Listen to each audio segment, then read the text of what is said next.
Welcome to Wet Dreams TV.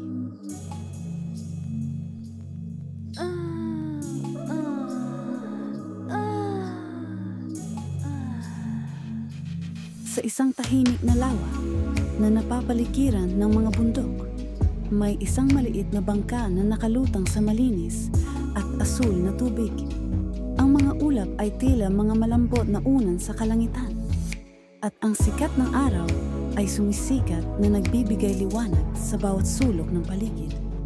Sa bangka, naroon sina Marco at Lisa, dalawang kaibigan na nagtungo sa lawa para magbakasyon at mag-enjoy sa magandang tanawin. Maganda si Lisa, may mga mahabang buhok na bumabagay sa kanyang kutis, at ang kanyang mga mata ay kasing liwanag ng tubig. Si Marco naman ay mayroong matupunong pangangatawan, puno ng lakas at sigla. Mula sa simula ng kanilang biyahe, tila may kakaibang alon ng tensyon sa pagitan nila. Tila may namumuong pagnanasa na hindi nila kayang ipagtapat.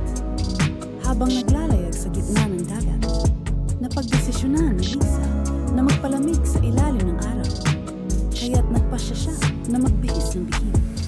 Ang kanyang kasuotan ay bumukso sa kanyang mga kurbado, at nang makita ito ni Marco, hindi niya napigilan ang kanyang sarili.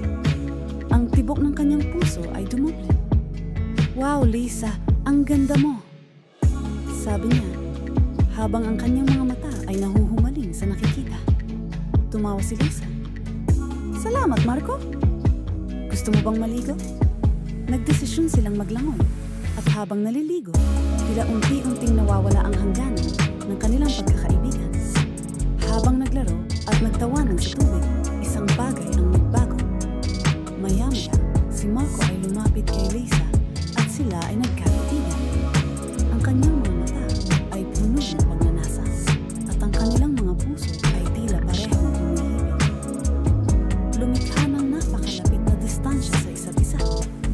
Ang kanilang mga labi ay tila nauuhaw na makilala ang isa't isa. Unti-unting naglayag ang kanyang mga kamay, pahaplos sa balat ng kanyang kaibigan. "Lisa, ang sarap mong tingnan," bulong ni Marco, habang unti-unting ang kanilang mga labi ay nagtagpo sa isang matamis na halik. Nag-init ang kanilang mga katawan, at ang hangin ay tila humihimok sa kanila na ipagpatuloy ang kanilang ginagawa. Sa gitna ng mga alon, ang kanilang mga halik ay naging mas mapuso. Ang kanilang mga kamay ay nag-explore ng mga katawan na noon lamang nila nahapos. Piniling walang pakialam sa paligid at sa mga posibleng makakita. Sa loob ng bangka, ang mga damdamin ay muling nag-alab. Pinilit ni Marco si Lisa na bumalik sa loob. Nagtawanan sila habang ang damdaming natatamo ay nagtambal sa kanilang mabangong hangin. Sa gitna ng kanilang kasiyahan, nagkubli sila sa anino ng mga atake ng alon, habang ang mga kamay ni Marco ay humahaplos sa kanya. Ang dala nilang nadarama ay tila pag-ibig at pangangailangan. At kaya't sa ilalim ng araw ng hapon, sa loob ng kanilang maliit na bangka, ibinuhos nila ang kanilang mga pagnanasa, at ang bawat halik ay tila nagdadala sa kanila sa isang mundo na silang dalawa lamang ang naroon.